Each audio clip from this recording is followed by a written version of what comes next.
ගුවන් තොටුපළට පැමිණෙන විට මේ උදෑසන ආසන්න වේලාවක එදින අහස පැහැදිලි වූ අතර දිවා ආලෝකයේ මුළු වටපිටාවම ආලෝකමත් කරමින් තිබුණා.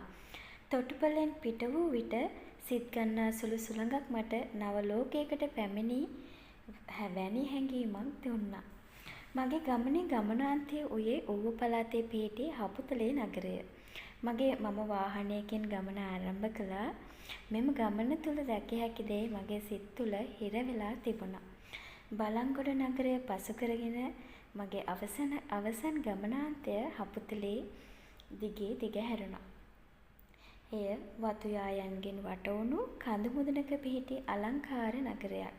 එම කඳුකර මාර්ගය හැඩති වංගු වලින් සහ තේ වතු වලින් පිරුණු සුන්දර දසුන් වලින් යුක්තයි. වාහනය උඩින් යාමත් සමග වලාකුළු අතරින් දිස්වන තේ වතු යායන් වලාකුළෙන් වැසුණු ගිනි දැල්ලක් වගේ පෙනුණා. අවසන් වශයෙන් මගේ ගෙදරට තංගමලීට ළඟා වුණා. එහි සිට පහළට දිස්වන කඳු සහ ගස් සංසුන් පරිසරය මගේ ගෙදරට ආපසු ආ බව මට සිහිපත් කළා. ඔය ගමන මා තුළ සතුටක් පමණක් නොව සිත් සංසුන් කරන අත්දැකීමක් සපයන්නක් වුණා. මගේ රත්රන් ශ්‍රී ලංකාව ගැන බිඳක් පවසන්නම්. ශ්‍රී ලංකාව සාගරයක මැද පිහිටි කුඩා දූපතක් වුවද විශිෂ්ට ස්වභාවික සම්පත් වලින් සපිරි රටක්. මෙරට ආශ්‍රිත දූපත ලෙස හඳුන්වන්නේ එහි ගස් කොළන් වනාන්තර කඳු වැටි වලින් ජලාශ වලින් සහ වෙරළබඩ වලින් නිකුත් වන සංසුන් බව නිසාය.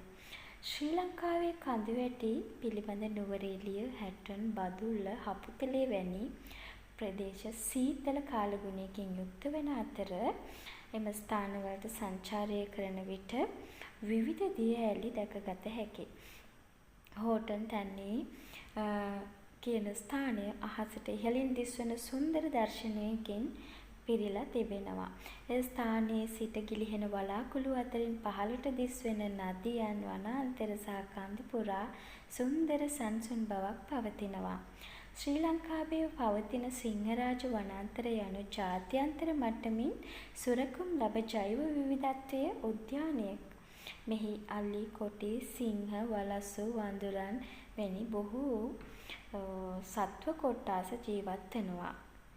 විවිධ වර්ණවන්ත පක්ෂීන් දැක ගන්න පුළුවන්. වනාන්තර තුලින් විසිවන සුළඟ පරිසරයේ සංසුන් බව සහ පරිසරයේ ස්වභාවික සංගීතය අපගේ සිතට විශේෂ විවේකයක් ලබා දෙනවා. ශ්‍රී ලංකාවේ දිය රැළියන් වෙන් කළ නොහැකි අංගයක්. මහවැලි, කළු, කැලණි, ගින්, ගංගා මෙරට වගා කටයුතු සඳහා පමණක් නොව සුන්දර දර්ශනයන්ගෙන්ද සමන්විත වෙනවා. ජලාශවලදී දිස්වන හිරු, දිය රැස් සංසුන් ජලය මත පෙරළෙන තාරකා රූපයක් වැනි දසුන් අපගේ සිත්වලට සංසුන් බවක් ඇති කරවනවා. වෙරළබඩ දිස්වන සුන්දරත්වයේද වචනින් විස්තර කළ නොහැක. හික්කඩුව, උණවටුන මිරිස්ස, තංගල්ල වැනි වෙරළ තීර, රිදී වැලි සහ නිල් මුහුදින් සැරසෙනු ඉතාමත් අලංකාර ස්ථාන වෙනවා. බෝට්ටුවෙන් සැරසෙන සූර්යා හිරු බැසීමේ දසුන, වෙරළට ඇදෙන රළ සහ මුහුද පාලම වැනි දසුන් ඔබගේ සිතට නව අත්දැකීමක් ලබා දෙනවා. එසේම ශ්‍රී ලංකාවේ උයන් උද්‍යානයන් සහ උද්භිද උද්‍යානවල වටිනාකමක් තියෙනවා.